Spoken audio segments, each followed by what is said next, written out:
United States. Every 3 months our visas expired. We were told to pick a place and go. All expenses for a week every 3 months. So I've seen Africa, I've seen Asia, I've seen Europe, but I haven't actually seen a lot of the United States. So they work even harder than they send me on trips around the country now, and I'm delighted to be here. Thank you very much. Now, the downside, in fact, I'm going to put my phone here because I am a professional talk radio show host, which means I can speak unscripted for 3 hours on any topic. I've been asked by several people what I was going to talk about, and I said I'll find out by the time I get on stage. So let me begin with a story about a law from Georgia y'all may want to adopt here. Back in the 1950s and 60s, local governments in Georgia were notorious for running speed traps. In fact, it got so bad, Governor Lester Maddox in Georgia actually paid for a billboard headed into Little League, Georgia, that said, "You're entering the state's most notorious speed trap, slow down." Literally, it went from 55 to 25 with no sign. And the cops were always behind the billboard waiting. So the legislature passed a law. You can't use speed detection within 10 miles of the speed limit unless you're a state trooper. So all of us from Georgia, everyone thinks we drive fast. For those of you who come through Georgia, you should know that if the speed limit says 70, you can go 80 and no one can pull you over except the state trooper. And they don't pull people over unless they're going over 85. Because when you hit 81, that's a $1,000 ticket. But when you hit 85, that's a $5,000 ticket. So you can go. The moral of the story though is, the moment you hit 81 miles an hour, you have no wiggle room. So it's better to be driving 75, 76 than to go right at 80. Because if you have to go around the slowpoke from Florida who's driving in the left lane on their way back to New York where they fled from COVID, the moment you hit 81, you're getting a ticket. Now, why do I start there? Well, we're getting $1.2 trillion in just debt service payments in the United States. Our wiggle room has gone. Our debt payments are about to be higher, or they are now higher, than our payments for research and defense and education. And there's no turning back unless we do something like, for example, the RAINS Act and rein back in federal regulations that burden businesses. Now, let me jump from there to another very random topic. While we are sitting here, and this really is, so I grew up in the Middle East. I was surrounded by friends who were refugees from Middle Eastern countries. One of my best friends' grandfather was the bodyguard of the Shah of Iran. Another friend's family had fled the Assad regime in Syria. Their grandparents had been rounded up and put in Sidnaya. Sidnaya is a military prison in Damascus where it is like a roach motel. Once you enter, you do not leave. It is very important for me to tell you that literally as we are sitting here right now, Sidnaya has fallen. The rebels in Syria have opened the gates. The people are leaving Sidnaya. Some of them have been there for 20 years. Many people have died in this prison. Damascus has now fallen. The Assad regime has fled. The videos are incredible. Security guards at the airport are literally walking off the job. Flights are being canceled because the air traffic controllers have disappeared. This is literally happening as you and I are sitting here right now. The sunrise will begin in an hour in Syria, and for the first time since before many of us were born, the Assad regime is gone. The problem, yes, that is worth applauding. Let me explain to you. I have friends who fled and never saw their family again. They were killed, they were exterminated, they were sent to Sidnaya, never to return again. Now, why would I come to Utah and talk about this? For the same reason I talked about the speed limit in Georgia. We don't have any wiggle room on the world stage because we have a massive national debt. And we have to either lead or someone else is going to lead. I'm not talking about being a global police force. I'm talking about someone will fill the vacuum if we step aside, and that someone is China. And I would rather us lead than China. And we can't lead the world when we're one of the biggest debtor nations on planet Earth. We don't have the money to fund the defense program we need to combat China. We don't have the workforce we need that can prepare for further into the 21st century. And we certainly don't have the public school system in the country that can train the best and the brightest. That's why we need organizations like AFP that take on school choice, that take on spending, that take on bureaucracy, that are willing to make reforms. Donald Trump and the Republicans just swept into office, and they're about to inherit a deeply unstable world. Yeah, it's worth applauding, but I mean, to some degree, I feel like poor old Mike Johnson, when he became speaker, was the dog that caught the car. And now the Trump administration is the dog that's caught this global car. The Middle East is on fire. Europe increasingly, the Russians are sabotaging everyone. Russia is descending into chaos. The Chinese wish to expand through Asia and head towards our territories. And we're a nation on the verge of bankruptcy because Republicans and Democrats together conspire to keep spending. It's not just the Democrats. It's both sides.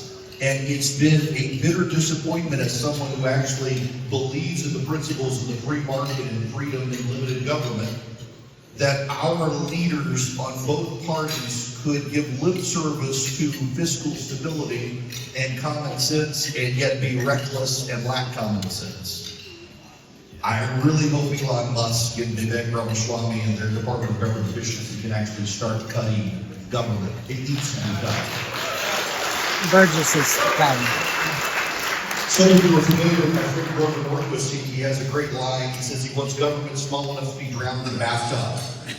I prefer a saucer, but I'll go with a bathtub. Right now we have the Leviathan and it's consuming everything. It's one of the reasons I love the idea of the REINS Act, that Congress would have to actually affirm regulations that eat too much into the economy. Kathy is a dear friend of mine, a strong supporter of AFP. She was in the video. She has been the largest proponent of the REINS Act to rein in the size and scope of the federal government. The idea that the bureaucrats of this nation could run it and drive it into bankruptcy and impose burdens on families and businesses is something that I don't think the founders would have even contemplated. They arranged for 3 branches of government, and now we have this 4th branch of quasi-legislators, quasi-executives, who get to write the rules, interpret the rules, and enforce the rules. And thank God for AFP's fight and Luke Bright to raise the Chevron decision, and now allow common sense to prevail. And yes, their kids forecaster did that. It is insanity to me, some of what happens. Now, I will tell you, at a local level, I actually got myself elected the worst job I ever had. There is this thing, you may have heard of them, they're called a constituent. They all have problems. Every single one of them has problems. And for those of you in the state legislature or Congress, you think you got it bad. Local government is the worst. Because they see you at the grocery store, and if their trash did not get collected, they take it personally, even though they were the lazy people who didn't roll the trash can down the curb. For some reason, they think you have a special number you can call. Government is God bless those of you who got elected and want to stay elected. I was elected for 1 term, and my wife literally keeps back in quick read in our garage. Says if I ever run for office again, I'm going under to the backyard. It's a miserable task. And it's got to be made more miserable knowing that there are a bunch of bureaucrats out there who can write regulations for poorly written laws that expand powers they never intended to have. And there's very little that members of Congress or even state legislatures can do to them. And they're completely unaccountable. The idea of an unaccountable bureaucracy is something that our founders, I think, would have nightmares about if they realized it was concomitant. And then I have seen how the federal regulations impact, for example, all the way down to local government and how it impacts families. We deal with certificates of need in Georgia for expanded rural healthcare systems. We've lost out of 22 rural healthcare providers in Georgia. We've lost 18. And people are still fighting over whether or not it's necessary to build new hospitals as opposed to let the free market decide. We too in Georgia have housing problems, particularly in cities that don't declare themselves sanctuary cities that are. And we have the great progressives who love to take care of the homeless people they now call unhoused, but God forbid someone actually build a house in a neighborhood that someone could move into, that they like to give lip service. I've heard that progressives really like to give lip service to problems, and instead of fixing the problem, they just change the name of the problem and say, it's gone away. Homelessness has become unhoused, of course. Hunger is now, food deserts. We live in food deserts now. I live in a food desert. The closest grocery store near me is like 15 minutes away. Apparently it's a food desert. Look at me, I'm not in a food desert. The worst thing that ever happened, as an aside, the worst thing that ever happened in my life is we do live in a neighborhood where there hasn't been a grocery store or any development out in the middle of nowhere. And God bless Truett Kathy, they built a Chick-fil-A. I'm going bankrupt, one chicken sandwich at a time, until my freaking kid learned how to drive. You should see me. If you got the Chick-fil-A as an aside, I'm like the lifetime member every February because my kids eat so much Chick-fil-A. It's terrible. It's terrible. Although I work with a guy who is opposed to Chick-fil-A because he thinks they're terrible bigots and filed an HR complaint when my boss brought chicken sandwiches to the office in Georgia. Nonetheless, I digress. The left changes words. They don't actually fix things. One of the things I talk about on my radio show all the time, and I try not to bore people with it, but it's a very Marxist idea that we're dealing with right now. Didn't have any That the left believes, and it is derived from Marx, that if you just change language, you change reality. And that's what we're dealing with. For example, the other day we had the discriminating case in the Supreme Court, and you had everybody in the press talking about gender-affirming care. What exactly is that? They just changed words to change reality. One of the things you notice about the left now is that the exceptions are now the rule. So if all of us go outside in the middle of the day, other than, honest to God, people, I thought it was snow at first, and I was like, maybe it's fall. No, apparently it was smog today. On a day other than today, we go outside and we look at the sky while the sun's up, and we say the sky is blue. What will the left say? The sky is not blue, because there might be a colorblind person. And so therefore you can't actually say that the sky is blue because the colorblind person can't see that it's blue. The exception has become the rule. What did we learn in the George Floyd riot? All cops are bad. Why? Because there are some bad cops, therefore all cops are bad. And now the good cops are the exception to the rule because the left tries to redefine things. They try to change the language. One of the first things that we have to do as conservatives is say one simple word. No. No, boys can't become girls. No, it's not unhoused, it's homeless. No, letting them stay in the streets is not called urban camping, it's called homelessness. No, we're not going to allow you to take back over control of the institutions that cause the problems. In fact, in many cases, if we got rid of those institutions, we would probably fix the problem. Government is where you go for immortality. Once we create programs, they never go away. It's one of the great things I hope DOGE is going to do is realize how many duplicate overlapping government programs there are. It's one of the things that I think Congress should take a look at. How many federal agencies do we actually need for each part of child care? And also, do we really need a federal Department of Education? I would say not. Listen, if we actually need a federal Department of Education, given the rate of literacy in these countries since Jimmy Carter started it, I would say that's probably the biggest argument in favor of just let the states handle it. My wife and I send our kids, yes, let the states handle it. Give the money to the states. We already do block grants. Use reconciliation and gut the Department of Education on the pre-existing basis of the block grants we've already done. That's one of the rules of the Senate. If you're already doing this sort of thing, you can expand it, you just can't do new things. So use reconciliation to do some of this stuff in the Senate. And rein in the size and scope of federal government. I will just say this, and I will pivot here to the last thing that I was asked to talk about, and that is my projections moving forward. Mike Johnson, God bless him, he's a great guy. I'm a native of Louisiana, and he is too, except he's north of where I live in Louisiana, so he's definitionally a Yankee. And he's, other than that, a good guy. I suspect he, puts tomato in his gumbo. But, nonetheless, Mike Johnson has been one of the only people in Washington this entire year plotting out a reconciliation package. In fact, Politico reported in June, he visited the Senate Republicans and said, we need to start planning for reconciliation, and was nearly laughed out of the room by Republicans who were not convinced that we were going to win anything. We did. At least it's been plotted. So what is the future going to look like here? I have one caution I want to give to you for the future. Republicans did not so much win this election as Democrats lost it, and Democrats lost it because they broke the economy. If we do what the Democrats did, and remember, Joe Biden got elected in 2020 and brought a bunch of historians to Washington to tell him, you have a mandate for change. You're the next LBJ. Well, just like LBJ, he dropped out before running for re-election. I guess he is the next LBJ. But he broke the economy in the process. Republicans, we can't be arrogant and go to Washington, D.C.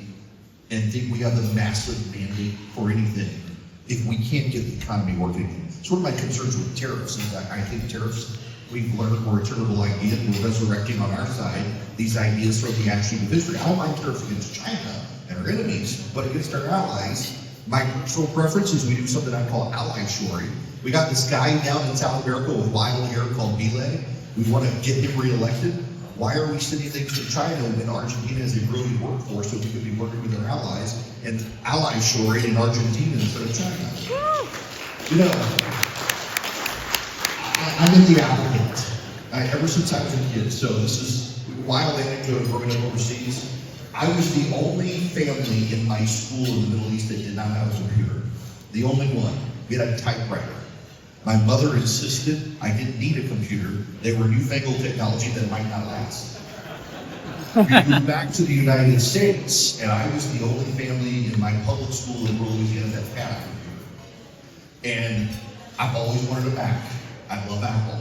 I grew up using them overseas. So now I've got an iPad, I've got an iMac, I've got a MacBook Pro, I've got a Mac Mini, I got my Apple Watch, I got my Apple phone. All of my wife and kids, they have their phones. My wife hates technology. Her phone got her lost one time. She literally put her phone in the driveway and ran over back and forth to the car, and it was just dust because my wife hates technology. The rest of us, we apologize to Steve Jobs. I love Apple. None of us could afford our phones if they were made in this country, with labor rules and everything else. But we could afford them if we found an ally in which to build them, where they're starting to make it in India. Believe it or not, Vietnam wants to be out of grid now because they hate China as well. Ally shoring, offshoring to our allies and building up the workforces of the third world who are friends with us would be way better than continuing to prop up China. You want to impose tariffs on China, that's fine, but we should be very careful about tariffs on our friends abroad when we could be earning goodwill on the cheap with some of these countries. That being said, we've got to be real careful about tariffs and the economy, because if Donald Trump can fix the economy, he's got to have a mandate to do whatever he wants. Joe Biden convinced himself the economy was fine, and at the macro level it is. You go to any other country in the world right now, we're better off than them. But it doesn't matter which grocery store you go to in the country, you're going to have exorbitant prices for eggs, milk, and meat. I smoked a brisket a couple weeks ago. I was stunned by the price of it. My wife has stage 4 lung cancer. I have to do the grocery shopping. She doesn't get out in public much with her lungs. I can tell you, I buy the milk, and I buy the bread, and I buy the eggs, and I know what I was paying before COVID, and I know what I'm paying now. To be lectured by the Democrats and the media about the price of groceries was one of those condescending things I've ever heard from the press. And as someone who's worked at CNN and at Fox News, I was amazed by the arrogance of some of my friends who are reporters at CNN trying to tell me that I was doing okay when I know what I was paying for groceries just a couple of years ago. We can't be like that. Donald Trump's got to fix the economy. We can't believe we have a mandate for change if we don't have a mandate for to fix the economy. And then once we fix the economy, the permission structure from the American public is you can do these other things. I'll be real honest with you. I am a social conservative. I'm actually working on my master's in divinity at Reformed Theological Seminary in Atlanta. And yeah, don't hate me, I'm a Calvinist. But I was said for a very long time that Democrats were able to get away with some of the cultural weirdness that they were getting away with in elections because for a time they seemed to be competent. The moment they lost their competence in handling the economy and crime is the moment the public turned on them on everything. We can't be like them. Secure the border, deal with illegal immigrants, get the economy going, and then you can kick boys out of sports and the public's going to cheer you on. You can advance a pro-life agenda, the public's going to cheer you on. But it starts with the basics. So let's not overeat the mandate. Second, with the power that we have, let's make the most of it as the Democrats would. But I want to say, and again, this comes from my faith, you know, God says in the Bible, my ways are not your ways. Our ways do not have to be their ways. There is this itch on our side now to be as nasty as the Democrats. But frankly, Americans rejected jackassery in the polls. And there's no reason for us to behave like the other side. There's no reason for us to be in people's faces. There's no reason for us to riot. There's no reason for us to be protesting in the streets. We won. We should act like happy winners instead of the Democrats. Remember, when the Democrats beat Donald Trump in 2020, they got more angry. When they mitigated their losses in 22, they got more angry. And now in 24, they've lost, and guess what? They're more angry. Americans are kind of exhausted on anger. You can only feed it, it's like a sugar high. You can only run on it for so long. Whatever happened to the happy warriors of the right? There's no reason for us to be angry. We just won. And we can smile. I mean, we actually know the sky is blue, cops are good, and boys are boys, and girls are girls. We can be happy about that. And then we can fix the economy, and we can advance on more fronts. Let me end with this. Now, I am a person of faith, and I take it seriously. I actually do believe that at Christmas we should remember that one of the most profound miracles in all of creation happened 2,000 years ago in a stable in Bethlehem. And I would be remiss at the Christmas season for not mentioning the birth of Christ. Whether you believe or not, I'm a believer. I take it very, very seriously. There have been too many things in my life that have happened. I'll put it this way. The week before Christmas in 2006, I had to look my wife in the eyes and tell her she was going to die. She'd been diagnosed with a very rare form of cancer. She was given 6 months to live. We had a life. It's very crazy 48 hours in the hospital. How you have conversations you otherwise never have. And one of the things my wife told me at the time was she always felt like my career running Red State was as a catapult, was throwing good people and good ideas into the arena. It was a wild 48 hours that ended with the doctor saying, we think we misdiagnosed your wife. Turns out she was fine and had very rare condition in her lungs. However, fast forward 10 years to 2016. Had they not misdiagnosed my wife, they would have never realized that she had a precursor to a genetic form of lung cancer. In stage 4, they caught her, it was actually the same cancer my friend Rush Limbaugh had. They didn't catch rushes until it was too late. They caught my wife very early. She's on a pill that's supposed to last for 2 years. 8 years in, the pill still works. My wife, as a hobby, pulls UPS trucks in strongman competitions. And she rides a Harley and has tattoos and shot. She is both my hero and my nightmare. You never want in my life. I say all of that to say, this is the season of miracles. My wife right now living is a miracle. 2,000 years ago, we got the greatest miracle, the greatest gift. And we should be acting like we have that gift on our side. And I sometimes think that too many people on our side worship politics and not God. And when they do that, they begin to believe that maybe their God can be shattered. What the left just went through is they've begun to worship politics instead of God, is they've begun to act like their God can bleed. They weren't supposed to lose. Remember, they're on the right side of history. It's what they tell their children at night when they go to sleep. You're on the right side of history, and also our neighbor with the SUV is killing us, and the world is going to burn in 2 years. That's why their children are so psychotic like that. We don't have to behave like that. We have great miracles. And one of the great miracles that we have in this country is a free market that was able to develop a medicine that has kept my wife alive for 8 years. She's one of 38 people on planet Earth with the same genetic strain that this medicine works on. And they produced this medicine, and my wife is the last survivor on this medicine. All 37 or so, I think 38 people total, 37 died of COVID except for my wife. It's her that the FDA is using to approve this medicine broadly for other situations. We can't give up our free market because no other country can develop these medicines like we can in this country.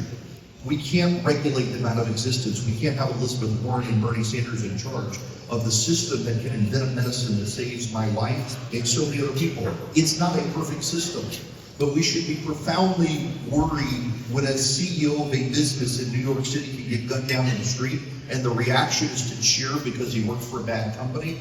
It should be non-negotiable in this country that when someone is murdered, it's bad, not based on the condition of his employer.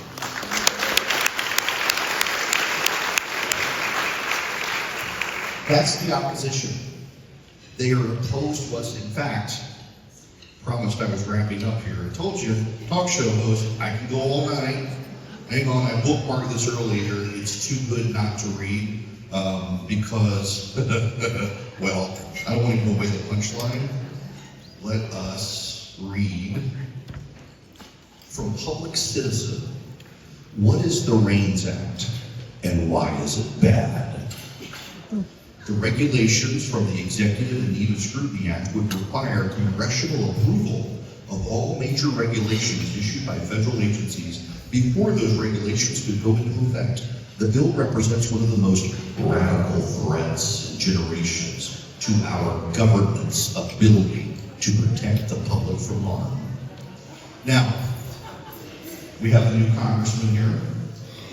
Thank you, congratulations. We have other legislators here. I bet you thought you all were getting elected to go take care of these problems. And apparently, according to progressives, y'all are actually the problem, and it's the unelected bureaucrats who will save America. That's a twisting and perversion of the founding vision of this country. And it's something we should all stand against. It is what the other side is doing. They are scared to death that Donald Trump will have access to all of these powers in government, and they should be. I would tell my friends on the other side of the aisle, if you're that scared of Donald Trump having the power of federal bureaucracy, side with us and gut it. Help us throw the ring into the volcano and melt it. And we won't be able to use the power against you, but there's the problem. They won't be able to use the power against us. It's not that they're upset that Donald Trump is president, it's that they're upset they don't get to use the power at least for 4 years. So friends, let me end on this. There's no such thing as permanence in American politics. They will win again. We can tell ourselves they want, and when they do, we can tell ourselves they cheated, but they'll be back in power one day. So we should all commit ourselves to make sure when they get there, the powers that they had no longer exist. Yeah. If we decide under this second term of Donald Trump that the goal of government should be to exact retribution, revenge, and do to them what they've done to us, people are going to turn on us too. And they're going to sweep us out of power. And the cycle of political violence continues until it's not just an executive from an insurance company getting shot in the streets of New York City. We've already seen multiple attempts on Donald Trump's life. We have the ability to get rid of the power in Washington that both sides covet. And if we're unwilling to do it, don't expect to rein in the violence that's growing in this country. In the 1970s, there was a bombing a week in this country from environmental activists. Don't think we can't go back to that. And why was there a bombing a week in the 1970s in this country? Why was Congress shot up by Puerto Rican nationals? Why was the State Department bombed and police stations bombed? Because there was so much fear of power from the other side, and so much of a feeling of helplessness in this country that soaked into the left. And we're headed back to that now, and it doesn't have to be. Because if Americans can realize that they actually are empowered to live their lives in the best way that they can without Uncle Sam lording over them, there will be a renewal of optimism in this country. As I conclude, I will tell you my favorite verse in the Bible. It's from Jeremiah 29. It's from the Lord God Almighty directly to the exiles in Babylon. And he says to them, plant gardens, have children, get your children married, and seek the welfare of the community in which you live and pray for it, because there you'll find your welfare. I'm in Macon, Georgia. Y'all are here in Utah. If I seek the welfare of Macon, Georgia, and you seek the welfare of your city here in Utah, we're going to improve our cities. And if we all improve our cities, we're going to improve our states. If we all improve our states, we're going to improve the nation, not by focusing on Washington, D.C., but by focusing here, by focusing in Georgia where I am. Be a part of America for Prosperity and commit to them because they're seeking the welfare of the state and they're seeking the betterment of this state. I do the same in Georgia. If we improve our states, we'll improve the nation. Forget about Washington, D.C. It should not be as important to our lives as it is, and it only is because all of us, and I'm guilty of this, and all of us in North well, we've abdicated our passions to a group of people, many of whom are elected in Washington, instead of recommitting to actually make sure that my neighbor's life is as good as my life in my own backyard. But through an organization like ANP, you can make sure that your neighbor's life and your life are so vastly improved, we don't need Washington, D.C. Washington, D.C. will actually remember it needs us. Thank you so much for having me. Thank you.